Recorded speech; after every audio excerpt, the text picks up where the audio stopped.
हसन, आप क्या देख रहे हैं कि हुकूमत जो है बरामदात बढ़ाने के लिए क्या इक़दामात उठा रही है?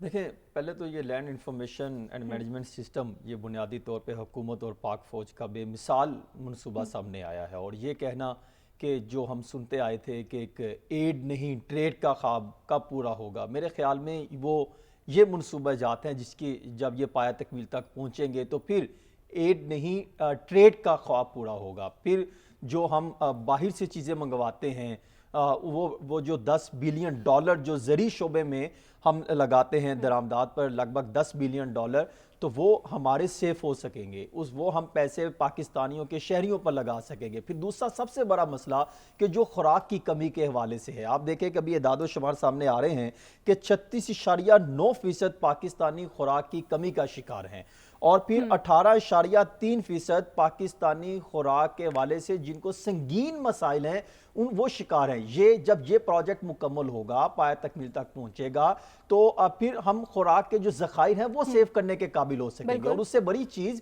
कि ये आप देखें कि दो चीज़ें होती हैं किसी भी प्रोजेक्ट को शुरू करने के लिए।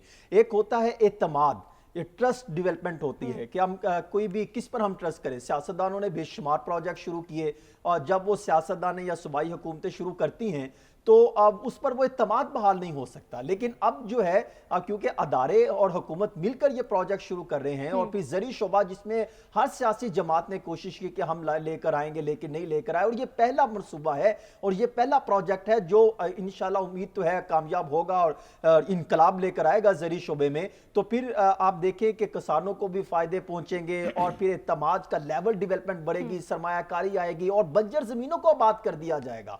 और फिर उसके बाद एग्जीक्यूशन के प्रोजेक्ट को सबसे इंपॉर्टेंट देखना होता है। कोई भी प्रोजेक्ट होता है जहां पर इसलिए हम देखें ना, कोई भी पुल बनाना हो, प्रोजेक्ट लेकर आना हो, तो एग्जीक्यूशन किस हद तक होगी। हमने देखा कि जहां पर भी पाक फौज जो है वो प्रोजेक्ट हुकूमत के साथ ताउन इनका रहा और ये दोनों मिलकर एक प्लेटफॉर्म पर नजर आए तो वो प्रोजेक्ट मुकम्मल होते हैं। और अब तो खास तौर पे ये कहना कि प्रोजेक्ट मुकम्मल नहीं होगा, इसलिए मैं हमेशा ये बात करता हूं कि लॉन्ग टर्म प्रोजेक्ट, ये लॉन्ग टर्म प्रोजेक्ट है, ये 20, 25, 30 साल तक जाएगा, सरमायाकारी आएगी, हम $10 बिलियन ज़रिए जो है वो दरामदात सेव करेंगे, अपनी जो है वो बाकी चीजों को बढ़ाएंगे, इन्वेस्टर्स आएंगे, बंजर जमीनों को आबाद करेंगे। कभी किसी ने सोचा कि बंजर जमीनों को आबाद करने का प्रोजेक्ट भी कभी शुरू होगा? वो आज शुरू हो चुका है। यहां से जो है वो हम ट्रेड की इब्तिदा करते दिखाई दे रहे हैं। आप देखिए सऊदी अरब, यूएई, चीन और बाकी दीगर ममालिक, ये प्रोजेक्ट है, ये संजीदगी का आलम है जिस वजह से पाकिस्तान में सरमायाकारी करने के लिए फोकस करेंगे। फिर इससे देखिए जो इस सिस्टम का क़याम है, इससे किसानों को मौसमी तब्दीलियों, फसलों की सेटेलाइट से हम वक्त जो उनका बहुत पुराना मसला था वो हल होगा।